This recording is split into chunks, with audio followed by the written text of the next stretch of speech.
Some people like stories, others like numbers.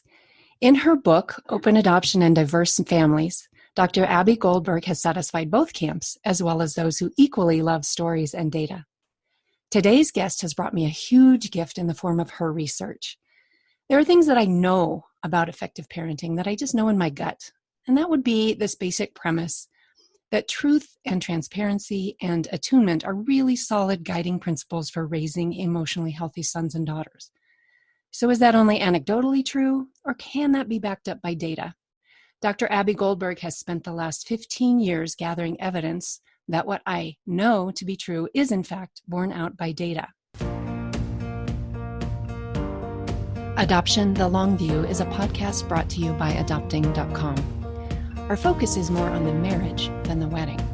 Once you fill the crib and are legally joined to your beloved child, your journey's not over, it's just beginning. We cover things you need to know now, perspectives you need to hear now.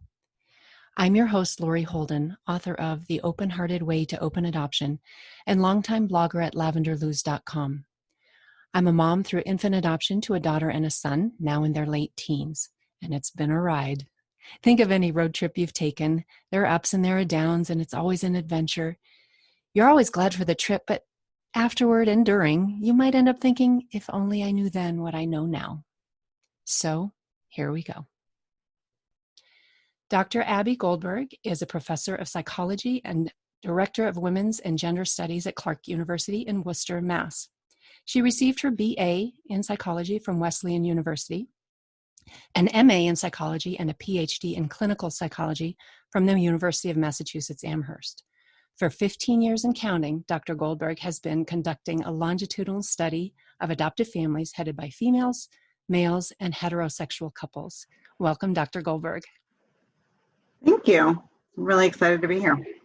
It's great to see you. And your book was just so revelatory to me, and I'm excited to dig into that with you.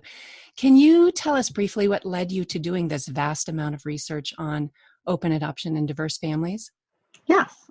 So my research actually started in the late 90s and early 2000s, focusing on the transition of parenthood in heterosexual biological parent couples. And so through kind of doing that work, which was part of my graduate work, I became really enamored and intrigued by the fact that there was so little research on other types of families and couples. So I did my dissertation on the transition to parenthood for lesbian couples who use donor insemination to become parents. So I was really interested in the idea of people becoming parents in collaboration with other people. So people who have to use or meet or come into contact with others in order to become a family or in order to become parents. So that work kind of led me to think about adoption. And so I sort of started digging into the literature and found out that there really was no research on the transition to parenthood for adoptive couples, which struck me as kind of shocking, given that the transition to parenthood is kind of a huge life transition, and adoption, of course, is uniquely complicated and nuanced. And there's sort of really unique things like what happens before people get to adoption that might have implications for their actual transition to parenthood. So how they approach it, what are their concerns, what are their fears, what are the unknowns, and then all of how things unfold. So that would just shocked me. There was one study out of Israel from the early 90s, and it was quantitative and really didn't go into any exploration. So in 2005, I launched this study.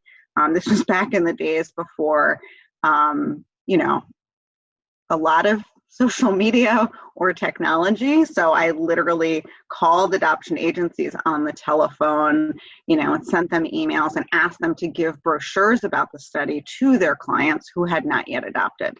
And so I had wonderful adoption agencies all over the country who helped me do this work and, gave my brochure to folks. And it was very important to me that I get couples before they actually adopted, because I wanted to look at that transition. It would have been much easier if I had found people who had already adopted, but then, I wouldn't get any of the kind of the juicy data on what happens in terms of, what people think is going to happen versus what actually happens. And it felt so important to me to understand what was going on for families and couples beforehand, to understand more about what that transition looked like for different folks. So you can kind of track their beliefs and what happens along the way. Exactly. And in some ways, very unexpected things happen. And one very concrete example is, sometimes people say in the, pre-adoptive period, I'm only, I really want a girl, or I'm only open to this race, or I really, I'm not open to open adoption, right? And, often people don't get exactly what they think they're going to get, or the longer that they wait, as some people might know, sometimes your attitudes can change, or your openness to various things can change, sometimes just by necessity, right? So somebody might gently say to you, it's probably going to hurt your chances of adopting in the next couple of years if you are not open to at least some level of, say, drug or alcohol exposure, or, if you really are so restrictive about the gender of or the sex rather of your child, that's potentially going to hurt you in terms of being placed with a child quickly, or somewhat expediently. So that was important to me. So I started that work. And it just happened to be, and this was again mid-2000s, that a lot of these agencies were predominantly doing open adoptions. And I became very interested in open adoption. I had read some books at that point by the great kind of pioneers of open adoption, and I was really intrigued. And so a lot of the agencies that were interested in working with me and distributing this information happened to be adoptions predominantly doing open adoptions. And I also had worked with child welfare agencies and agencies that facilitated international adoption. So the sample that I have is a mixture, the overall sample is a mixture of domestic private and domestic public and international adoptive families. And you talked with various combinations of adoptive parents, as well as a few young adoptees. Is that correct? Yes. So my study consists of lesbian couples, gay male couples, and heterosexual couples. So I did not include single parents for this, predominantly because the primary grant that funded this work really emphasized that it was important to kind of not have every source of variability in there, and to kind of cut it at some point.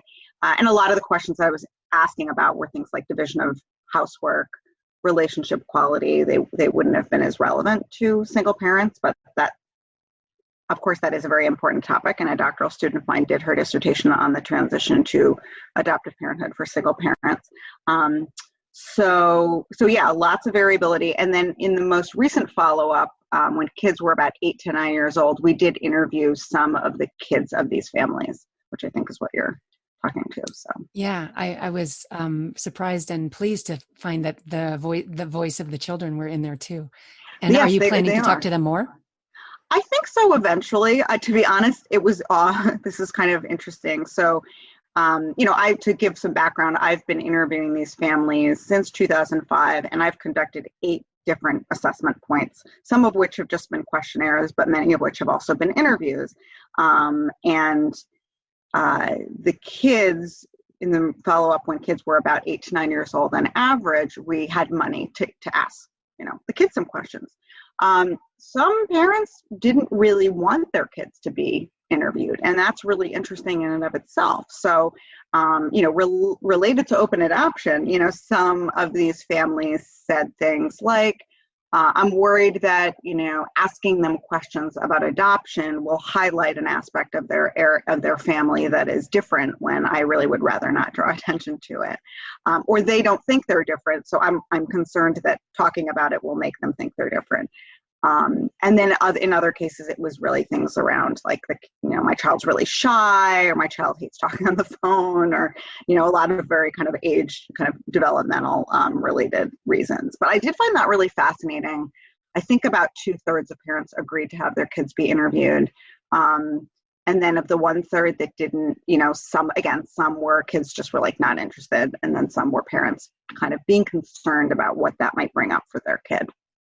Okay. And we'll talk about that in a minute, but Yeah. I want to get something really basic down. Sure. How do you define open adoption? Yeah, that's a good question. So I'm a really big fan of David Brodzinski's distinction between structural openness and communicative openness. So when I think of open adoption, depending on the context, I could be talking about one versus the other. I think most people think of it in terms of the structural component, right? Like, sort of, do you have contact with the birth family? Does the adoptive family have contact with or information about? Is there some kind of exchange of information between the adoptive family and the birth family before or after the adoption? That's typically what people think of in terms of structural openness. But communicative openness is a very important element of open adoption, right? You can have structural communication without communicative openness, and you can have communicative openness without structural openness. So communicative openness is really like, how do you talk about adoption, and what is the kind of overall attitude about talking about adoption and birth family? I think you call it the spirit of openness. So is adoption discussed openly within the adoptive family? Does the adoptive family approach the topic of birth family and adoption with a sense of openness, curiosity, engagement, warmth? Is there a sense of transparency and dialogue around it versus kind of it's kind of an off topic, sort of off limits topic, or kind of something that's not discussed?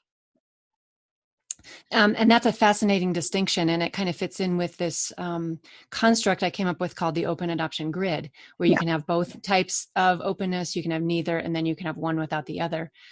And it's interesting with families living in what we call open adoption, not knowing which of the four quadrants that may be, because when you invite in the structural openness, when you invite in contact, because you're inviting in people and relationships with people and emotions of people, you're inviting in a lot of complexity. And if you don't also have a tool to deal with that complexity, like the communicative openness, it's going to be really hard. And so I see stories a lot online and in blogs and people talking on social media about a visit gone wrong, a visit with birth family gone wrong, because of that complexity, or the child is sad after the meeting, or mad, or having whatever big emotion. So what are parents to do with this? I mean, the temptation might be to just close off contact to avoid those big feelings. But what does your research show about throwing out the baby with the bathwater? Yeah, I mean, I think if you think of that, again, that spirit of openness and approaching both, again, communication and visits, and things don't go right or things go in a different way than expected. I mean, it's really about communication, right? So communicating with the child, what happened, how are you feeling, communicating with the birth family. Gosh, that was a tough visit. Like, let's talk about that if we can, and then there can be some communication and some transparency around, let's hold off maybe on the next visit, but always being in communication about, what is happening. This is how we're feeling. We are committed to our relationship with you on an ongoing basis. Or if you're talking to your child, we are committed to, being the best parents we can and listening to you and being here and talking about whatever you want to talk about. So it's really a sustained attention and commitment, even when crap hits the fan, right? So it's like not just saying, I give up, this is too hard. This isn't what I thought it was going to be. I mean, the name of the game in openness is change. It's change. And that's just life, but it's really amplified in the context of open adoption, where, you meet this great birth family and they're perfect and everything's so wonderful. And then you guys have visits, and then maybe they fall out of contact. And you're, as the adoptive family or parent, you're so confused and you're hurt and you're wondering what happened, and, how are you supposed to move through with that and move on with that? I think some awareness of just that change happens, and that can very well change again, is really helpful to keep in mind. And I think right now we're all we're getting so skilled at being prepared for the unexpected right now, and kind of being ready to roll with whatever, not because we're so great at it, but because we have no choice. And so I think we're kind of like developing that muscle of just kind of falling in with uncertainty. And I think that's a lot of what parenting is in general, and especially parenting in an open adoption is sort of like, oh, okay, so this is happening. And, not making any hard and fast rules or decisions about, okay, that's it. We're done. We're done with them, or we're not going to do this anymore. But just sort of maybe staying open and sort of thinking about what needs to happen for everyone to be okay. So that's really also where boundaries come in, and what needs to happen to make sure everyone here is okay. I find in my own experience that anything that I'm avoiding or resisting is probably something that needs attention. Right. And not just with adoption stuff, but definitely with adoption stuff. If I'm trying to avoid a visit because the last one was hard, then, like you say, there's something I need to dig into, maybe in myself, maybe with the people involved. And that willingness to go there can actually increase intimacy and closeness and make things better for the next time, that rather than if I just avoided it. Absolutely. And then I think also just what goes along with that is really looking at your expectations and your wishes, and taking a look at them and acknowledging where, like, sometimes you've been hurt, your expectations have not been borne out, you feel disappointed, or you feel frustrated, or there are things you want to say that you don't feel like you can say. And I think a lot of that's just normative, and I think it requires everybody to do some of their own work, separate from other people, to understand why do I find myself so reactive, when the birth family asks for an extra visit, or whatever it happens to be, really, or doesn't seem appreciative of something that I did, or doesn't return phone calls, but then calls and wants to see the child this weekend or something like that. Exactly. And parenting is filled with tough things to talk about. Adoption isn't the only one. So I was really fascinated to find in your research, you've made a connection between being able to talk about adoption issues and being able to talk about other tough issues. So I'm going to read a passage out of your book. If anybody's got your book, Open Adoption in Diverse Families, I'm reading off of page 218. So when parents are open, flexible, and responsive in their general and adoption-related communication, this promotes positive adoptee identity development. It encourages more open and honest family communication about other important family topics.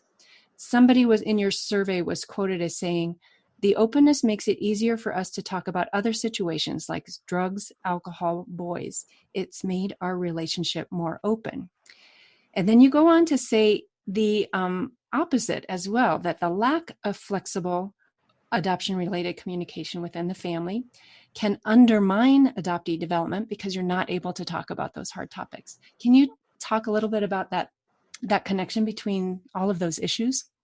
Yeah. So I think I go into some detail about it, that to kind of elaborate on that idea, parents who kind of decide to be, or who kind of practice being open and flexible and responsive and kind of adaptive in their treatment of adoption-related stuff, can really often expand that attitude or that practice to other domains, right? They've built that kind of openness muscle or that flexibility muscle, and they've become practiced at listening and hopefully maybe not immediately responding to topics and issues that might be really kind of fraught with potential conflict, or that are tough to heart about, that are talked about, that are very scary, like talking to kids about drug use or sexuality, or concerning behaviors, or really anything. And I think adopting a child often means that parents are challenged to kind of throw out their assumptions about what parenthood is going to be like, and kind of have to see the child in front of you, in a way, and the situations that are in front of you. And bio parents experience that too, but maybe in some ways they are even less prepared for that. They kind of have even more expectations that this child's going to be kind of my mini-me. But after you kind of accept your child isn't you, or that parenthood may not be exactly what you expected it to be or hoped it to be, honestly, in some cases, in some situations, when you kind of accept that, you do become more attuned to and open to what your kid is bringing to the table and kind of what you need to do to be present at that moment. And some of that does mean, again, practicing that flexibility muscle and kind of that responsiveness. So it seems super important to get facile. I don't know how to say that word, facile with turning a reaction into a response on some of these heated things. So a question that comes up with adoptees sometimes, talk to us about, what did you discover around the idea that if the child isn't asking about their adoption, it means they aren't thinking about their adoption? Right. So, kids don't necessarily talk about a lot of things that may be on their minds. And I think that's something that we as parents know intuitively, right? Sometimes we can see that our kids have something on their mind. They come home from school, or they come home from homeschool now, and they, seem very distraught. And, you say, "What's wrong?" And they say, "All right." So, it's not inevitable. It's not sort of like, a truth that children always say exactly what is on their mind. So kids who aren't asking might not be asking for a variety of reasons. So they might not be asking or talking because they really don't fully engage or understand with what adoption is. So that's certainly true of kids who are younger, right? Many parents talk about how there is like a transition from like adoption, I'm adopted, to I'm adopted, adoption. Oh, I get it now, right? And so that transition can sometimes, before that transition happens, maybe kids don't really get it, or maybe they get it and then it's really a profound reckoning that they're really not really ready to talk about. As kids get older, though, they usually do have more curiosity about their identity and about family origins and differences, especially, again, as they're sort of exploring their racial identity, their sexual identity, their gender identity.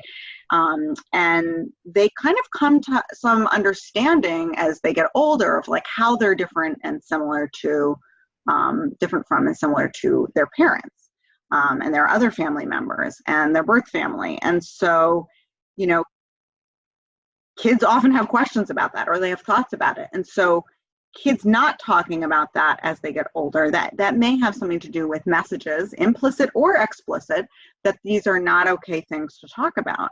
That this is an upsetting topic, that people in their family don't want to talk about it, that they would rather focus on all the ways that we are, for example, the same, or we are all the ways we are a family, and how great our family is, versus, tough questions or things that, they notice that one of their parents gets really kind of quiet when the topic comes up, or leaves the room, or seems to get short with them. Well, kids get that on some level, they internalize that, and that may make them less likely to ask or inquire. And so I do talk to parents who say, my child never asks about it and doesn't talk about it. And so, then it's sort of like, okay, well, do you ever bring it up? Well, no, because they're not bringing it up. Well, no, the conversation has to start from somewhere. And just, parents, even if they feel like they're talking about it, I would say there is definitely an upper limit. Parents can talk about it too much, right? Like, I think we would all say, like, there is something a little disturbing if we think about like somebody who's constantly bringing it up, right? That goes back to kind of Kirk, 1964, his adoption writer, a scholar who talked about kind of acknowledgement of difference and emphasis on difference and minimization of difference, right? There is some kind of balance in there. You don't want to be constantly talking about it, but you also don't want to totally minimize it. But I think parents need to look at what they might be doing implicitly to kind of maybe discourage those conversations, or are there ways in which you can talk about it that feel very kind of normative? So I'm thinking like, choosing a certain movie to watch, right? Like a movie that deals with adoption related subjects, and that might kind of prompt some discussion, or a book recommendation, even just saying, oh, thought you might like this book. You don't have to read it together necessarily. Or, pulling out certain photographs or materials and having a conversation. So looking for ways to do it in a way that it feels natural. And again, practicing that muscle of openness. And I think being willing to look inwards about your implicit or explicit expressions about things, that takes a lot to be able to find that fine line between denying the effects of adoption and the things that come up because you're a blended family, and dwelling on it. Right. Those are the two extremes. You want to be somewhere in the middle and not miss what's going on. Yeah, I think it's helpful if parents just remember, like, I find it helpful for myself just to sort of say, oh, that's me stuff, right? Like that stuff, that's my stuff, right? Like I need to deal with that separately, but being aware of those things, I think makes me hopefully a better parent. And just to say, like, if I'm not watching that, I could bring this into my parenting in a way that wouldn't be productive. Because I'm, for example, so concerned or worried about X, Y, or Z, or this is a really tough topic for me personally. That's so good. I was so pleased in your book that you would devote a whole chapter to kind of an understudied and under talked about population, and that's birth fathers. Mm-hmm. I know. Well, it was a shorter chapter, but I had to put it in. It might have been harder to find data on, perhaps. A lot, yeah. Mm-hmm. But one of the pieces of information you said is that boys reportedly ask more about their birth fathers than the girls do, and that parents are more likely to think of birth fathers in this way: you already have a father, why would you wonder about him? And I see that as kind of the either or. You have one father, you don't need the other. Mm-hmm. Talk to us about why birth fathers are seen in those ways. Yeah, I mean, I think this has so much to do with how we view mothers and fathers in our culture. And some of it, of course, is obvious, right? Mothers carry children and birth them. And there's a lot of assumptions about a birth mother's connection to a child is more long-lasting and more connected maybe than a birth father's, who is just providing, I'm using that in quotes, material. But that is how some people think of it, as birth mothers are connected to this child. And the birth father is often positioned as really kind of outside of that scenario. And I think a lot of times, agencies, birth mothers themselves, can kind of minimize the birth fathers and sort of their level of importance in this whole openness framework. So I didn't know him. He's not important. And in some cases, it's more concerning stuff, like he was abusive or I was raped. So there are kind of more objective reasons for why birth mothers, adoption agencies, and then by default adoptive families sort of say the birth father is not somebody that we're giving a lot of attention to or particularly want to engage with, as an idea or as a relationship, right? So there's both the kind of broad ideas about mothers are so important, every child needs their mother. Fathers, it's great if you have one, but, you certainly don't need more than one. And we actually see that in my research with two dad families, too, where they're sort of much more interested in getting to know the birth mom, right, than the birth dad. Because they're like, well, the kid has two dads. I mean, like, come on. And what they need, maybe, is a contact with a birth mom. But why would we engage with a birth father? I mean, I'm breaking that down more simplistically, but the idea is that, like, I mean, that would be nice maybe, but it's not essential, right? So there's a displacement kind of at a theoretical level and then at a kind of more relational level of the birth father, where they are positioned outside and they actually do really need to fight to be part of this in many cases. So they need to say, no, I want to be part of this adoption plan, if they even know about the birth, or I want to have contact with this family or with this child. And there are cases where birth fathers are involved in these families' lives, but it is usually when they are in a relationship with the birth mom, which is consistent with other research. So.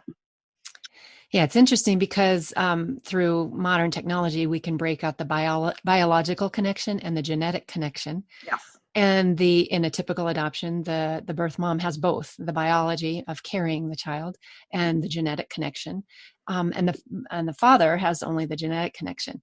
So, but as the child grows, that genetic connection does become really essential and a really essential piece in identity development. Yes.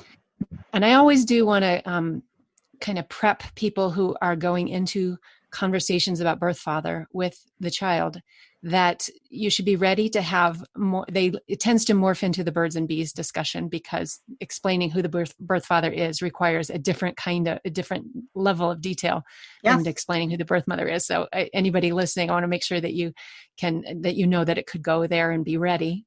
But if you're Absolutely. open, Yep. if you've got This is you your got the basics of opportunity. openness. Yeah.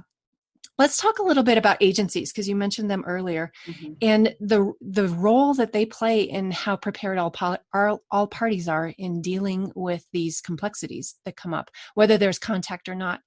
You mentioned a case in your book where the adoptive parents were going through an agency that had really updated and modern practices based on openness and truth.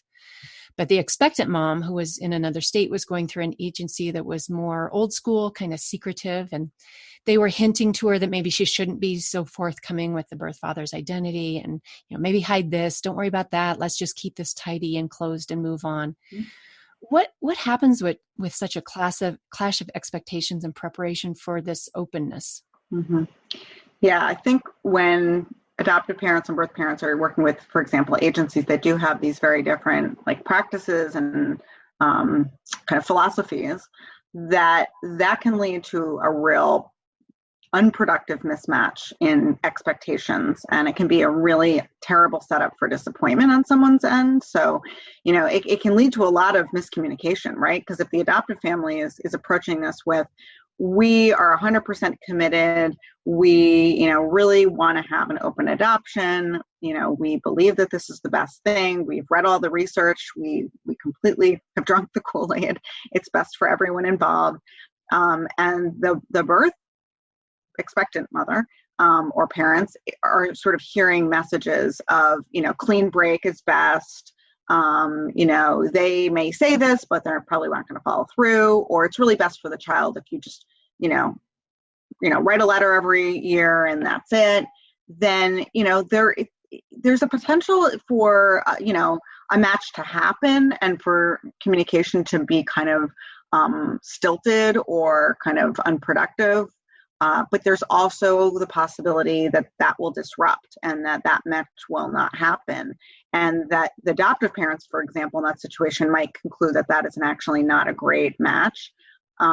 Or the expectant parents might become very suspicious of the adoptive parents and quote unquote all of their promises. So I think in an ideal situation, both parties are working with people who are, uniformly engaged with kind of a similar philosophy around openness, because that will promote more trust, and that will lead to some shared understanding of what all of these terms even mean.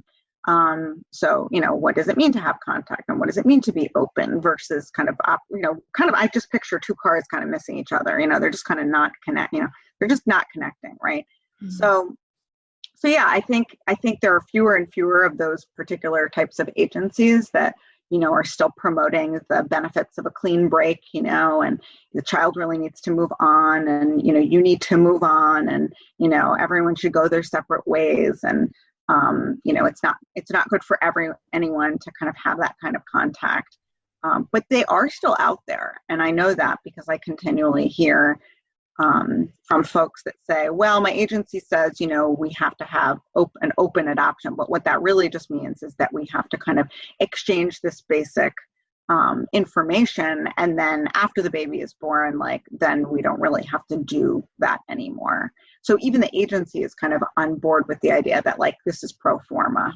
And we're calling it open, but it's not really open. And I think you've mentioned before that the level of structural openness by default ends up being whatever the least willing person in it is. Is that Yes. correct? Yes. Yeah, I think of it as sort of the kind of lowest level of comfort, the lowest level of comfort with contact. That is really usually what it ends up being, right? Kind of you go to the lowest common denominator. And that may change, right? That person with less comfort initially may shift their orientation, but usually that's the party that determines what contact will actually look like. Mm-hmm. In your research, did you find anything counterintuitive, something you didn't expect to find? Yeah, I mean, I really was surprised at how much positive shift there was in some families' kind of approach and beliefs about open adoption. And that gave me a lot of hope that adoptive parents, people in general, can change. They can adapt to the reality of the situation that they're in. They can come to see the birth family as human beings, and they really developed empathy for people who they may have been fearful of or been kind of cautious around. They might have initially kind of approached theoretical birth parents with kind of suspicion or fear, but in their particular situation, they came to be very, honestly, very empathic, I would say, and very kind of human, and could see all of the challenges, for example, that this birth family or set of birth parents experienced that led them to maybe place a child, and that were also interfering with them being maybe, always available for the family for visits and so on. So they made a connection between, the challenges that this family is facing or that this birth mother is facing in her life. They're the same challenges that make it really hard for her to show up for a promised visit. And I get that, and I have empathy for that, and I don't blame her for that. I can see it, and I can feel real deep compassion. Mm-hmm. I'm soaking that in, that there's kind of this evolution towards openness. Yes. That people tend to go through, and that's borne out by data in your study. We're interviewing today, we're in the eighth month of the pandemic. Mm-hmm. Have you kept up with your families, and how are they faring with openness and contact during these quarantine times? Yeah, I have. I actually did a quick survey of them when early in the pandemic, like May, and just sort of to see how they were doing and coping. And most of them were, in full-on quarantine at that point. And I did ask specifically about birth family and contact, and it was very consistent that any planned visits were canceled. A lot of them talked about visits that had been planned that they were now canceled. They were leaning on technology more to kind of maintain those relationships. So many of them said, instead of that, we've moved to having semi-regular FaceTimes, which I thought was really promising. So there was like kind of an adjustment, the way many of us kind of made an adjustment to kind of keep up with family. And I thought that was really positive. I did see that some families were very concerned about the birth families, that they were worried about them economically. They were worried about their housing situation in some cases because they were concerned about the effects of the pandemic on more vulnerable folks, which included the birth families. Mm-hmm. So based on all this research, truly a long view, 15 years and counting, and especially considering what the children in the study have told you, can you boil things down to your best piece of advice for adoptive parents about the long view? And this is a question I ask of all of our guests. Yeah, I mean, I think I referred earlier to that, the idea that change is the norm, right? Change is the name of the game. It's part of any relationship, but it's especially relevant to openness. So being open to change and kind of almost expecting that it's inevitable, I think is actually, there is something comforting about that, that if we can just stay open to the possibility of change, then we are less shocked when it happens. And I think sort of related to that is really understanding that at different stages in the life cycle or developmental period of the kid or kids, it's important to realize that there are adoption competent, people out there to draw on for support. There may not be an adoption competent therapist in your geographical area, but we're so lucky now to have so many resources online. And now in the world of telehealth, people can see people in other states and can find an adoption competent therapist or consultant somewhere else and get some input. So I think realizing that this is a journey, right? This is a marathon, not a sprint. And so it's sort of like picking up your sustenance when you need it along the way. As a lifelong long distance runner, this is how I like my analogies. So it's like when you find that you need something, like looking around and maybe you're like, oh yeah, I can see something, right? I needed that. It's just more staying open to the possibility that at some point you might need some support, you might need some help, and then there might be years that go by that you're doing fine, you're chugging along, and you really are not, you don't need anything, right? So I think just that openness and staying open and realizing the resources that we do have available to us, that they can be very powerful when we do find ourselves stuck. So I hear you saying that openness means flexibility and an ability to weather change, which is inevitable. And right. If the pandemic has taught us anything, it's that change happens all the time and we adapt. We do. Find ways. I mean, it is really shocking if you look around and you see what people are doing to adapt and what we have adapted to. And not to say that that's great, but we should pat ourselves on the back for just adapting. And we all are learning a little bit about our own resiliency, and that when faced with a very challenging situation, we do find ways to adapt. We are more creative and more resilient than we might believe. That might be the capstone of this interview. That's a beautiful note to end on. So thank you, Abbie, so much for talking with us today. Thank you so much. With each episode of Adoption the Long View, we bring you guests that expand your knowledge of adoptive parenting. Please subscribe, give this episode a rating, and share with others who are on the journey of adoptive parenting. Thanks to each of you listeners for tuning in and investing in your adoption's long view. May you meet everything on your road ahead with confidence, capability, and compassion.